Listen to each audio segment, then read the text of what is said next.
Assalamualaikum warahmatullahi wabarakatuh. Perkenalkan, nama saya Mas Hendrik Pasa dan NRP 50172511035. Di sini saya akan menjelaskan geologi fisik dari bab 1 dan bab 2 yang telah saya translate ke bahasa Indonesia, dan juga saya salin beberapa poin-poin intinya dalam PPT ini untuk pemaparan lebih lanjutnya.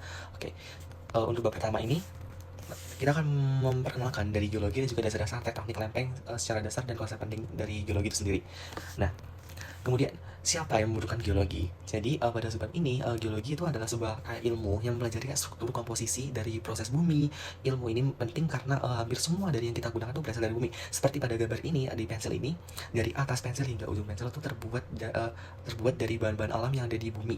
Dari di bagian ini penghapusnya, di bagian granitnya, di bagian kayu, hingga di bagian pewarnanya itu dari bumi semuanya. Jadi intinya tuh dari beberapa barang yang kita pakai di kehidupan sehari-hari itu terbuat dari beberapa bahan-bahan yang ada di bumi melalui proses geologi bumi. Nah, contoh lainnya tuh seperti ada bahan bakar kendaraan, dan juga ada logam dari teknologi itu juga menggunakan dari bahan-bahan yang ada di bumi, bahan-bahan geologi yang ada di bumi. Selain itu, geologi itu juga membantu manusia dalam memahami bahaya alam dan mencari beberapa solusi untuk melindungi kehidupan. Nah, kehidupan itu untuk dari ancaman seperti ancaman bencana alam seperti gunung berapi, tsunami, dan lain sebagainya, dan gempa bumi. Kemudian, melindungi lingkungan. Jadi betul ya guys, untuk geologi itu sendiri tuh melindungi lingkungan, yaitu yang dimana pada aktivitas penambangan atau eksploitasi sumber daya dapat menimbulkan kerusakan lingkungan. Nah, geologi itu dapat membantu untuk memprediksi dampaknya, seperti jikalau kita meneruskan untuk melakukan penambangan secara keras dan juga eksploitasi sumber daya alam secara terus-menerus, maka akan berdampak kepada lingkungan itu sendiri. Jadi geologi membantu untuk memprediksi dampaknya itu sendiri. Oleh sebab itu kita harus mengolah limbah dan juga mencari solusi alternatif yang ramah lingkungan. Dengan pemahaman geologi, kita bisa menyeimbangkan antara kebutuhan dari manusia itu sendiri dengan kelestarian alam, sehingga itu lebih kayak cocok, dan juga kita lebih balance lah antara menggunakan lingkungan itu sendiri dan juga tanpa harus merusak atau mengeksploitasi dari sumber daya yang ada di lingkungan itu sendiri. Kemudian menghindari dari bencana geologi. Nah, jadi bencana dari seperti ada gempa bumi, tsunami, dan juga letusan gunung berapi itu bisa diprediksi loh dengan mempelajari geologi. Karena pengetahuan ini tuh penting untuk menentukan dari, kan ada ketika ada gunung berapi kita sudah memetakan gitu adanya zona aman dan juga zona yang rawan. Nah, seperti pada gambar ini terdapat beberapa rumah yang telah rusak dikarenakan adanya gempa bumi dan juga beberapa bencana alam lainnya. Nah, di sebelah tengah ini, di tengah ini ada gambar tsunami Aceh yang terjadi pada tahun 2004. Ya, tsunami Aceh 2024. Kemudian di sebelah kanan ada beberapa reruntuhan bangunan yang telah hancur karena tidak adanya sistem pengalaman yang baik dan juga sistem kebencanaan yang cukup baik pada saat itu. Akibatnya banyak sekali bangunan-bangunan yang runtuh. Next. Kemudian gempa bumi Asia Selatan dan lahan potensial tsunami yang terpengaruh oleh zona genangan tsunami. Nah, jadi gempa besar di Asia Selatan pada tahun 2004 itu memicu tsunami yang cukup menghancurkan wilayah pesisir di banyak negara. Contoh ini menunjukkan pentingnya dari studi geologi itu sendiri dalam mempelajari beberapa kasus dan juga bencana alam seperti antara hubungan pergerakan lempeng, gempa bumi, dan juga tsunami, agar kita dapat mengantisipasi lebih lanjut lagi ketika dan juga siap untuk menghadapi beberapa bencana alam yang datang. Kemudian untuk serta peta di bawah ini itu menunjukkan daerah-daerah yang terdampak dari tsunami dan seberapa luas sih wilayah genangannya. Nah, ini terlihat bahwasanya ada bintik-bintik merah di sini. Nah, ada bintik-bintik merah ini adalah akibat dari paparan gelombang tsunami yang terjadi pada tahun 2004 silam. Nah, dampak terbesar itu ada di beberapa negara di pesisir Myanmar, dan juga ada di beberapa wilayah di Malaysia, dan juga yang cukup parah juga itu ada di beberapa di Sri Lanka dan juga di Indonesia, yaitu di bagian Aceh. Nah, oke, next. Nah, kemudian memahami sekitaran kita. Jadi geologi itu juga membantu kita loh untuk memahami kayak proses dari pembentukan gunung, lembah, dan juga lapisan tanah. Pengetahuan ini itu kayak memberikan kita gambaran itu tentang sejarah bumi dan juga perubahan landscape yang terjadi selama jutaan-jutaan tahun lalu itu juga lebih jelas dengan ilmu geologi ini. Nah, next. Kemudian sistem bumi. Nah, tentunya bumi itu kan sebuah sistem yang terdiri dari 4 komponen utama, yaitu ada atmosfer, ada hidrosfer, ada biosfer, dan juga ada geosfer. Nah, atmosfer itu sendiri tuh udara yang ada di lapisan bumi. Kemudian hidrosfer itu ada air. Air itu cukup penting banget komponennya dalam bumi. Kemudian ada biosfer itu dari kata bio adalah kehidupan. Jadi biosfer adalah kehidupannya di bumi. Kemudian geosfer itu adalah batuan yang ada di bumi. Nah, semua dari bagian ini tuh akan saling berinteraksi dan juga akan membentukkan satu sama lain gitu. Misalnya pada pergerakan lempeng atau dalam komponen geosfer itu dapat memicu tsunami. Nah, tsunami itu adalah hidrosfer, yaitu komponen air yang akan mempengaruhi kehidupan, yaitu kehidupan itu sendiri kan biosfer. Jadi dari ketiga komponen itu kita saling berkaitan gitu. Nah, tidak cuma tiga komponen itu, dari empat komponen lain juga akan bisa berkaitan dengan contoh interaksi yang lainnya gitu, bukan dari contoh interaksi pergerakan lempeng. Kemudian ada pandangan umum tentang geologi fisik dan juga konsep penting. Nah, di bumi itu sendiri kan beroperasi seperti mesin panas kan. Panas yang sangat besar dengan dua sumber energi itu utama. Nah, ada panas internal dari dalam bumi dan juga ada panas eksternal dari luar bumi seperti matahari. Nah, dari panas internal itu sendiri akan menggerakkan lempeng-lempeng dan membentuk pergunungan. Kenapa dapat membentuk pergunungan? Karena dari pergerakan lempeng tersebut itu akan membentukkan ada lempeng yang masuk dan juga keluar. Nah, dari pergerakan lempeng yang masuk dan juga keluar ini akan membentukkan akan ada beberapa magma-magma atau panas dari dalam bumi yang keluar. Oleh sebab itu membentuk sebuah pegunungan-pegunungan sehingga pegunungan tersebut dapat menjadi dari pegunungan berapi aktif dan juga tidak aktif gitu.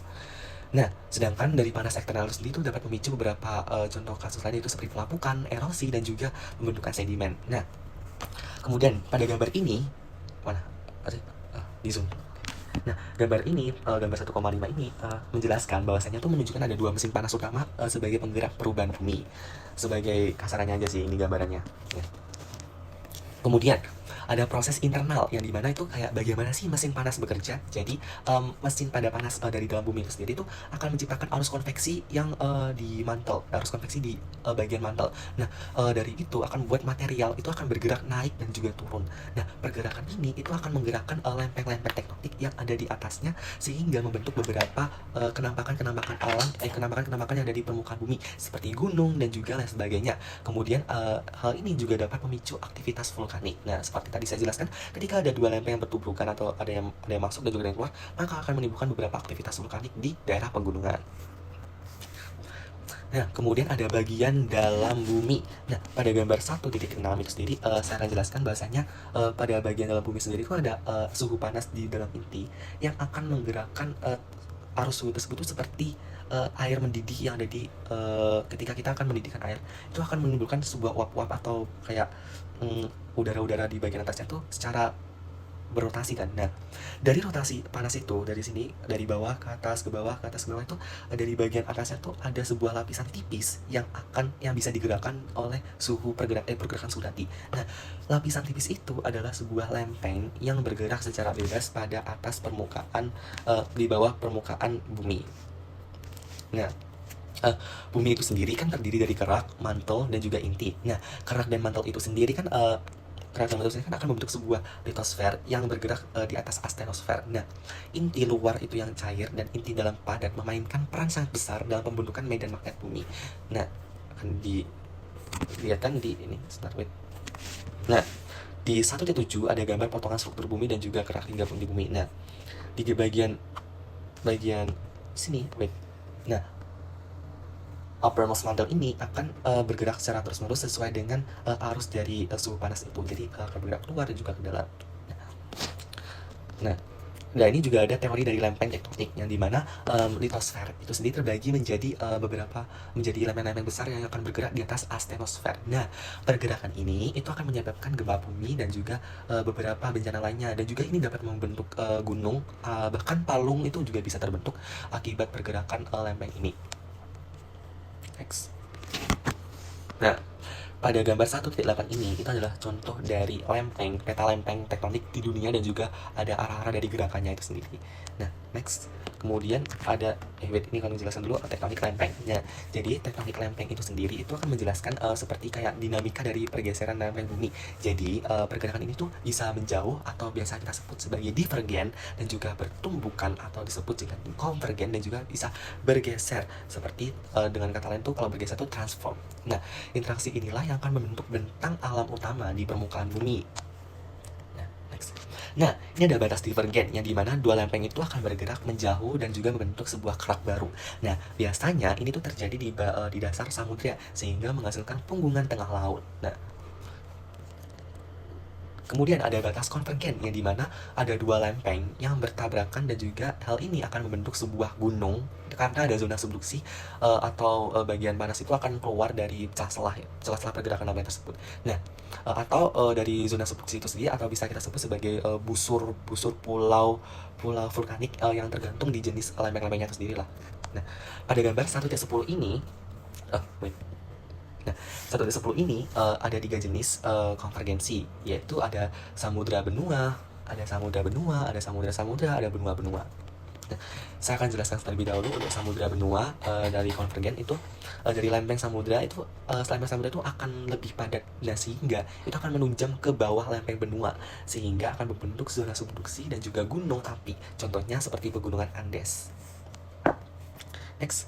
Nah, kemudian juga ada samudra-samudra dari pergerakan konvergen, yang dimana dari dua lempeng samudra ini akan bertumbukan dan salah satunya itu akan menunjam ke bawah dan membentuk busur dari pulau vulkanik seperti yang ada di Jepang.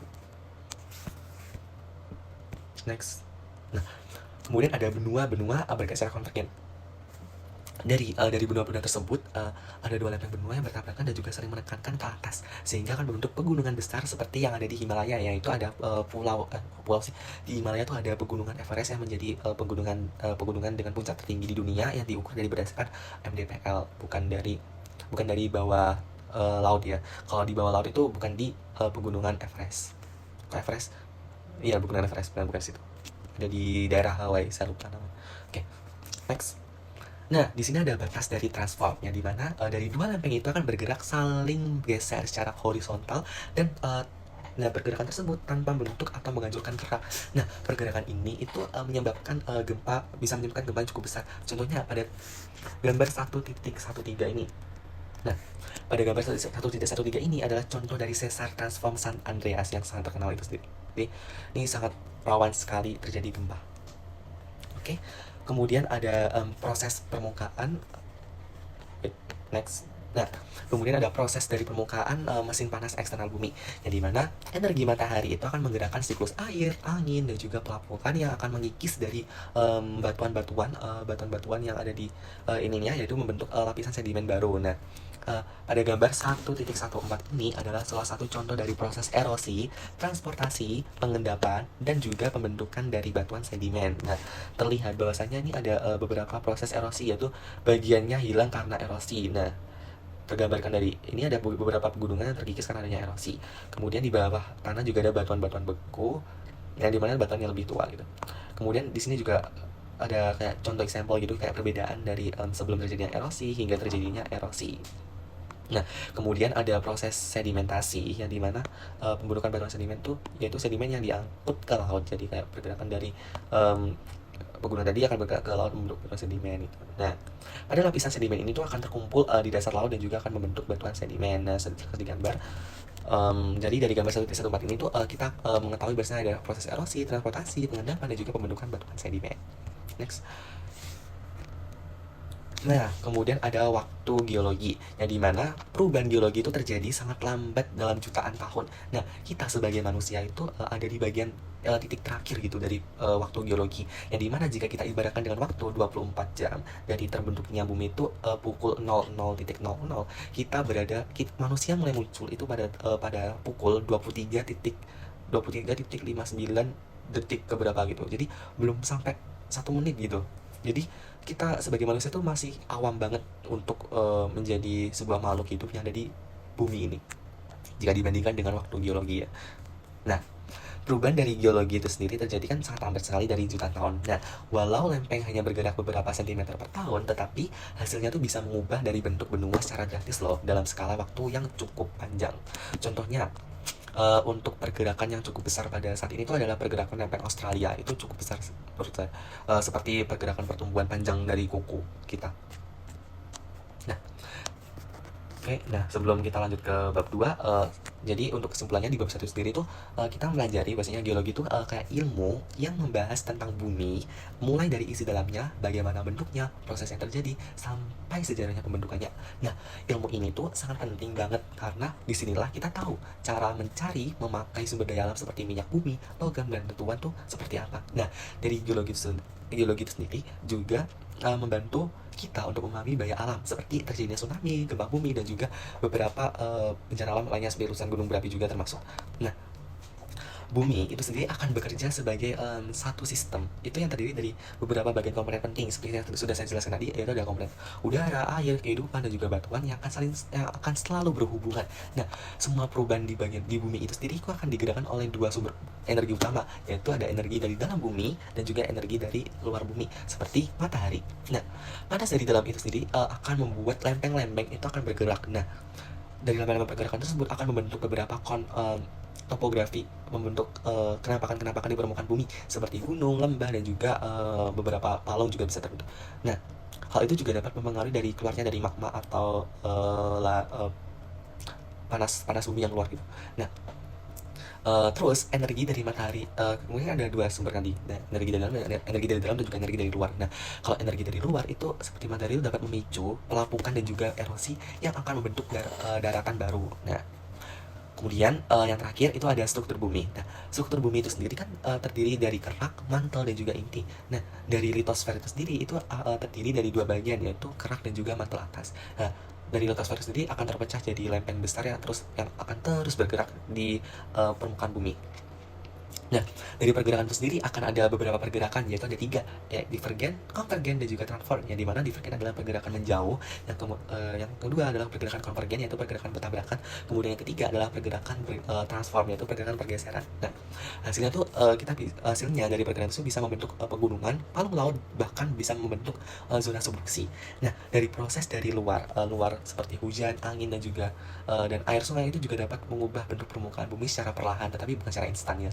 Nah, jadi semua dari proses ini tuh membutuhkan waktu dari jutaan tahun yang cukup sangat lama sekali dari awal terbentuknya bumi hingga pada saat ini. Jadi kita sebagai manusia tuh masih awam lah ininya untuk menjadi bagian makhluk di bumi. Next, kita akan lanjut ke bab 2. Nah, di bab 2 itu sendiri kita akan mempelajari tentang sifat interior dan juga dari geofisika bumi. Nah, pada karena kenapa kita mempelajari geofisika bumi? Karena kita tidak bisa menjangkau secara langsung bagian dari dalam bumi itu sendiri. Maka dari itu kita mempelajari dari metode-metode yang dapat kita analisa tanpa harus kita secara langsung untuk ke dalam bumi itu sendiri, yaitu menggunakan beberapa analisis gelombang seismik, gravitasi, medan magnet, dan beberapa metode lainnya. Nah, cara ini tuh dapat membantu kita untuk mengungkap beberapa struktur lapisan dan juga sifat-sifat yang di bawah bumi. Next. Nah, kemudian ada bukti dari sebab pertama, yaitu bukti dari gelombang seismik. Yang dimana gelombang seismik itu dari gempa bumi itu dapat mengalami pemantulan. Nah, dari pemantulan dan pembelokan saat melewati lapisan tuh dengan pemantulan itu kita bisa mengetahui bahwasanya ketika gelombang seismik itu mengalami pembelokan, itu berarti gelombang itu melewati lapisan dengan sifat yang berbeda dari lapisan atasnya. Nah, dari analisis ini itu pergerakannya itu dapat membantu menentukan dari kedalaman, ketebalan, dan juga sifat material di dalam bumi itu sendiri. Terbukti pada gambar 2.1 itu sendiri menunjukkan dari adanya refleksi dan juga refraksi dan adanya perubahan jalur gelombang seismik. Nah, di sini ada gelombang seismik yang dipancarkan dari gempa bumi, terus akan terdeteksi oleh stasiun seismik, yang dimana kita bisa mengukur bahasanya lapisan A dan lapisan B itu jarak dari permukaan tuh berapa tuh dari pengukuran pancaran tersebut gitu, dengan adanya refleksi atau pemantulan. Next. Nah, dan contoh lainnya yaitu ketika tadi ada gambar refleksi, di sini ada gambar refleksi dan juga ada gambar perubahan jalur.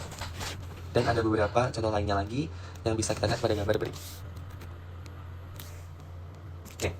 Kemudian kita akan membahas mengenai struktur internal bumi, yang dimana bumi itu terbagi menjadi 3 lapisan utama yang sudah dijelaskan di bab 1 tadi, yaitu ada kerak, mantel, dan juga inti. Nah, setiap lapisan itu akan memiliki ketebalan dan juga densitas dan sifat fisik yang berbeda-beda pula. Nah, pada gambar 2.5 kita akan melihat bahwasanya ada beberapa struktur lapisan bumi itu dari luar hingga dalam itu ada beberapa macam. Nah, itu tergantung oleh ketebalan, densitas, dan juga sifat-sifat fisik yang lainnya. Nah, kita kan bedah lebih lanjut lagi mengenai kerak. Nah, sebetulnya tuh kerak tuh apa sih? Nah, kerak itu adalah sebuah lapisan terluar yang sangat tipis dan juga sangat padat, yang terbagi menjadi kerak benua dan juga kerak samudra. Nah, disinilah semua aktivitas kehidupan tuh berlangsung, guys. Kemudian ada mantel, yang dimana mantel itu sendiri adalah lapisan tebal dengan material plastis yang bergerak lambat. Nah, pergerakan ini tuh ada geraknya, yaitu gerak arus konveksi yang ada di dalam mantel. Sehingga dari gerak arus konveksi itu sendiri dapat menggerakkan atau mendorong dari pergerakan lempeng tektonik yang ada di atasnya. Next. Kemudian ada bagian inti, yang dimana inti itu sendiri tuh terbagi menjadi inti luar cair dan juga inti dalam padat. Nah, terutama itu susunan dari atas besi dan juga nikel di inti itu berbeda. Nah, jadi pergerakan logam mencair di inti luar itu akan membentuk medan magnet bumi, yang dimana medan magnet bumi itu sendiri akan menarik massa jenis yang lebih kuat dan juga lebih pokoknya massa jenis yang lebih ringan tuh akan ditarik oleh massa jenis yang lebih kuat. Nah, kemudian ada komposisi inti bumi dan juga batas dari inti atau hingga mantel gitu. Nah, dari data seismik dan juga densitas bumi dan meteorit itu menunjukkan bahwasannya tuh inti itu tersusun atas besi dan juga nikel dengan unsur tambahan. Nah, batas inti hingga mantel itu disebut sebagai the discontinuity Katzenberg, yang dimana itu adalah tempat dari gelombang seismik itu berubah secara drastis kecepatannya. Kemudian selain itu juga ada isostasi, yang dimana isostasi itu adalah keseimbangan vertikal gerak yang mengapung di atas mantel. Jadi intinya tuh gini, secara kasar, ketika ada pada gambar ini bisa belajar ya, ketika gunung itu menjulang dari permukaan tanah, dari batas horizontal permukaan tanah itu ke atas sekitar ibaratkan ada 2000 meter di atas garis horizontal itu sendiri. Nah, di bagian dari garis horizontal itu sendiri, jika ditarik ke bawah, itu juga akan terdapat lapisan dengan jenis tanah itu yang sama juga, dengan ukuran tinggi itu juga sama. Jadi hal ini mengakibatkan bahwasanya membuktikan bahwasanya itu terjadi isosasi atau keseimbangan antara kerak bagian atas dan juga bagian dalam. Jadi agar seimbang dan juga balance. Nah, daerah dengan kerak yang cukup tebal tersebut tuh akan tenggelam lebih dalam. Nah, sedangkan dari kerak tipis itu akan terapung lebih tinggi. Nah, ini akan menjelaskan lebih lanjut lagi tentang pembentukan pegunungan dan juga naik turunnya beberapa daratan yang ada di permukaan bumi. Next. Nah, ini ada contoh. Oke. Next. Nah, kemudian ada pengukuran gravitasi, yang dimana variasi gravitasi di permukaan bumi itu sangat dipengaruhi oleh perbedaan densitas batuan bawah permukaan. Nah, pengukuran itu sendiri itu akan membantu mendeteksi struktur geologi yang tersembunyi seperti adanya beberapa minyak bumi, bahkan sumber daya alam yang ada di bawah bumi itu sendiri. Jadi hal ini sangat berguna sekali dalam dunia pertambangan atau dunia pekerjaan tuh yang di bidang geologi, bagian mencari sumber daya alam di bagian bawah bumi itu sangat berguna sekali menggunakan pengukuran gravitasi, karena kita dapat mengetahui adanya beberapa potensi-potensi dari cekungan minyak dan juga ada beberapa sumber yang dapat dipergunakan lebih baik lagi. Nah, ini adalah contohnya pengukuran gravitasi. Next. Nah, kemudian setelah ada pengukuran gravitasi, juga ada medan magnet bumi, yang dimana medan magnet tersebut akan bergerak dari selatan, itu akan bergerak ke area utara, dimana jadi secara kasarannya tuh di bagian bumi bagian utara tuh sering banget terjadi tabrakan-tabrakan asteroid dari luar angkasa. Mengapa hal itu bisa terjadi? Dikarenakan pada bagian bumi di bagian utara itu sendiri kan terjadi gaya magnet yang cukup kuat, sehingga beberapa kali itu ada benda-benda dari angkasa tuh bertubrukan di bagian atas dari kutub utara di bagian bumi. Nah, sehingga dari gesekan-gesekan antar benda-benda angkasa tersebut membentuk sebuah fenomena yang sering dialami itu di bagian-bagian bumi utara tuh, yaitu fenomena aurora, sehingga dari percikan-percikan tersebut tuh akan membentuk beberapa cahaya yang cukup menarik dan juga cukup langka lah hanya terjadi di bagian bumi bagian utara. Nah, kemudian ada pembalikan magnet, yang dimana jadi intinya tuh sepanjang sejarah bumi itu terbentuk, arah medan magnet itu telah beberapa kali terbalik. Nah, rekaman dari pembalikan ini tuh tersimpan dalam batuan beku dan membantu kita itu dapat memahami lagi dinamika inti bumi dan juga pergerakan lempeng. Nah, seperti pada gambar ini terbukti bahwasanya ada beberapa lapisan yang memiliki arah dari orientasi medan magnet yang berbeda. Pada saat ini orientasi medan magnet itu menuju ke arah bawah. Nah, ada di bawahnya lagi ada dua lapisan lagi itu menuju arah atas. Nah, hal ini menunjukkan daya dari medan magnet itu sudah kebalik atau terbalik. Nah, kemudian ada anomali magnetik dan juga gradien panas bumi, yang dimana anomali magnetik itu sendiri itu terjadi karena perbedaan kandungan mineral magnetik di kerak yang memberikan tuh kayak informasi penting, bisa memberikan informasi penting tentang struktur yang ada di permukaan bawah. Nah, untuk gradien panas bumi itu sendiri tuh akan menunjukkan dari peningkatan suhu seiringnya dari kedalaman. Nah, yang pertama, ini ada anomali magnetik. Nah, tadi sudah dijelaskan bahwasanya anomali magnetik itu terjadi karena adanya perbedaan kandungan mineral magnetik yang ada di kerak. Kemudian ada gradien panas bumi, yang dimana setiap kedalaman bumi itu pasti suhu dari panas bumi itu sendiri juga akan berbeda. Nah, yang paling panas tuh di bagian dalam bumi, karena pada bagian atas tuh akan di bagian inti bumi itu ada beberapa sumber dari panas bumi, sehingga ketika udah diukur suhunya dari bagian bumi, inti bumi sampai inti atas tuh akan ada perbedaan suhu yang terukur. Nah, ini. Jadi di bagian awal itu suhunya itu masih kecil gitu, derajat Celciusnya tuh sekitaran hampir maybe cuman di bawah 1000-an lebih ya, 100-an mungkin. Nah, di bawah 100-an. Nah, untuk setelah di bagian mantel masuk lagi ke dalam ke bagian inti bumi itu akan lebih panas lagi, yaitu sekitar 6000 hingga 7000 derajat Celcius. Next. Nah, kemudian ada aliran panas, yang dimana aliran panas ini tuh yaitu aliran panas dari interior bumi itu keluar ke permukaan melalui konduksi dan juga konveksi. Nah, nilainya itu berbeda-beda di setiap tempat, dan ini memberikan petunjuk tentang aktivitas geotermal dan juga pergerakan mantel, dan bahkan dapat memberitahukan beberapa zona-zona subduksi. Nah, udah, ini yang terakhir, oke. Nah, sudah untuk di bab 2 itu sendiri, kesimpulannya itu karena dari sifat dalam bumi dan juga kita belajar tentang geofisika, kita tuh nggak bisa langsung tuh melihat bagian dalam bumi itu secara langsung.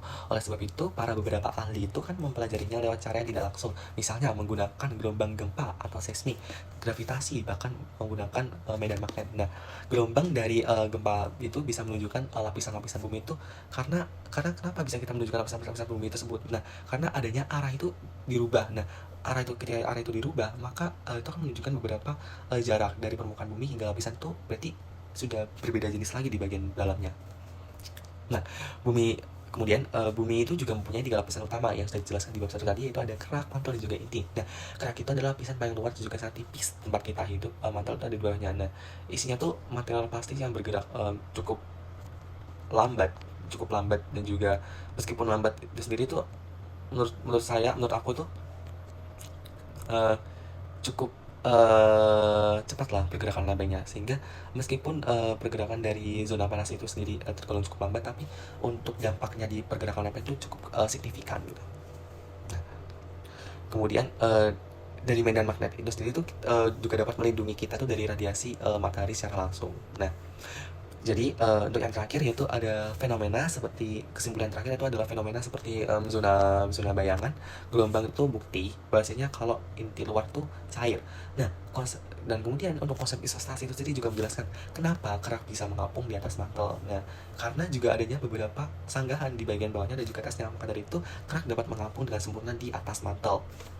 Nah, kemudian untuk perbedaan gravitasi dan anomali tadi itu magnetik itu juga dapat membantu kita untuk menemukan struktur-struktur yang ada di bawah permukaan tanah.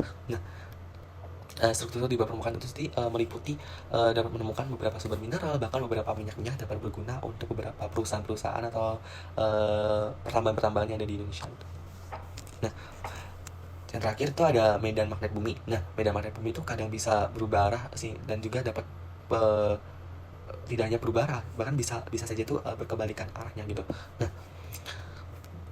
selain berkebalikan arah tadi itu dari suhu dan juga suhu dari dalam bumi sendiri juga semakin dalam juga akan semakin panas karena adanya gradien panas bumi. Nah, yang terakhir adalah aliran panas dari dalam inti bumi itu akan menunjukkan kalau bumi itu berarti tetap aktif, dan juga di bawah permukaannya itu juga ada beberapa zona-zona yang cukup aktif dan cukup penting. Jadi intinya tuh beberapa gempa bumi dan juga pergerakan lempeng itu juga cukup berguna untuk kita, meskipun konotasinya tuh negatif ya, tapi adanya gunung berapi dan juga gempa bumi tersebut tuh menandakan bahwasanya bumi itu ternyata masih aktif, dan karena bumi masih aktif itu berarti kehidupan di bumi itu juga masih ada kehidupan. Nah, dan juga dampak positif lainnya itu yang bisa kita ketahui itu dari adanya gunung-gunung berapi dan juga adanya zona-zona subduksi itu yang mengakibatkan adanya magma-magma yang ada di pegunungan, itu juga akan memberikan dampak positif kepada masyarakat sekitarnya, itu adanya tanah yang subur sehingga dapat memanen beberapa tanaman yang cukup banyak, dan juga ininya ada plus minusnya antara terjadinya kejadian-kejadian geologis yang ada di permukaan bumi, bahkan di dalam bumi itu sendiri. Nah, baik, terima kasih. Itu adalah beberapa penjelasan mengenai bab 1 dan juga bab 2 pada yang ada di buku Geologi Fisik yang telah dibagikan kemarin. Nah, itu ada beberapa rangkuman dan juga penjelasan singkat dari saya. Semoga dari pemaparan ini cukup berguna dan juga dapat menambah wawasan kita semua, bahwasanya kita mempelajari bumi itu dengan konsep geologi itu sangat menarik sekali gitu, dan juga seru. Baik, terima kasih telah menonton video saya. Wassalamualaikum warahmatullahi wabarakatuh.